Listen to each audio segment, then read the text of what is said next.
தமிழக சட்டப்பேரவையில் நம்பிக்கை வாக்கெடுப்பில் பங்கேற்க திருப்பத்தூர் தாவேகா சட்டமன்ற உறுப்பினர் சீனிவாச சேதுபதிக்கு தடை விதித்து சென்னை உயர்நீதிமன்றம் உத்தரவிட்டுள்ளது. நடந்து முடிந்த சட்டப்பேரவைத் தேர்தலில் சிவகங்கை மாவட்டம் திருப்பத்தூர் தொகுதியில் போட்டியிட்ட திமுக வேட்பாளர் பெரிய கருப்பனை தாவேகா வேட்பாளர் சீனிவாச சேதுபதி ஒரு வாக்கு வித்தியாசத்தில் தோற்கடித்தார். இதையடுத்து திமுக வேட்பாளர் பெரிய கருப்பன் சென்னை உயர்நீதிமன்றத்தில் அவசர வழக்கு தாக்கல் செய்தார். அதில் சிவகங்கை மாவட்டம் திருப்பத்தூர் தொகுதியில் பதிவான தபால் வாக்கு திருப்பத்தூர் மாவட்டம் திருப்பத்தூர் தொகுதிக்கு அனுப்பப்பட்டுள்ளதாகவும், எனவே அந்த வாக்கை மீட்டு தான் போட்டியிட்ட தொகுதியில் மறு வாக்கு எண்ணிக்கை நடத்த தேர்தல் ஆணையத்திற்கு உத்தரவிட வேண்டும் என்றும், ஒரு வாக்கு வித்தியாசத்தில் வெற்றி பெற்ற தாவேகா வேட்பாளர் சீனிவாச சேதுபதி சட்டமன்ற உறுப்பினராக பதவியேற்க தடை விதிக்க வேண்டும் என்றும் கூறியிருந்தார்.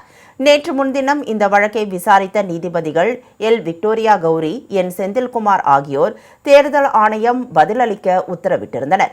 இதையடுத்து நேற்று மீண்டும் இந்த வழக்கு விசாரணைக்கு வந்தது. அப்போது தேர்தல் ஆணையம் தாக்கல் செய்த அறிக்கையில், தேர்தல் முடிவுகள் அறிவிக்கப்பட்ட பின் ஒரு தொகுதியில் எண்ணப்பட்ட தபால் வாக்கை வேறு தொகுதிக்கு அனுப்ப முடியாது என்றும், தேர்தல் முடிவுகள் அறிவிக்கப்பட்ட பின் வேறு தொகுதிக்கு அனுப்பப்பட்ட தபால் வாக்கை பெற்று மறு எண்ணிக்கை நடத்த கோரும் மனுக்கள் மீது முடிவெடுக்கும் தேர்தல் அதிகாரிக்கு அதிகாரமில்லை என்றும் குறிப்பிடப்பட்டிருந்தது. வழக்கமாக தபால் வாக்குகள் தொகுதி எண், பெயருடன் தான் அனுப்பப்படுவதாகவும், அதனால் தபால் வாக்கு வேறு தொகுதிக்கு அனுப்பப்பட்டதாக கூறப்படும் குற்றச்சாட்டிற்கு எந்த ஆதாரமும் இல்லை என்பதால் இந்த வழக்கை தள்ளுபடி செய்ய வேண்டும் என்றும் குறிப்பிடப்பட்டிருந்தது.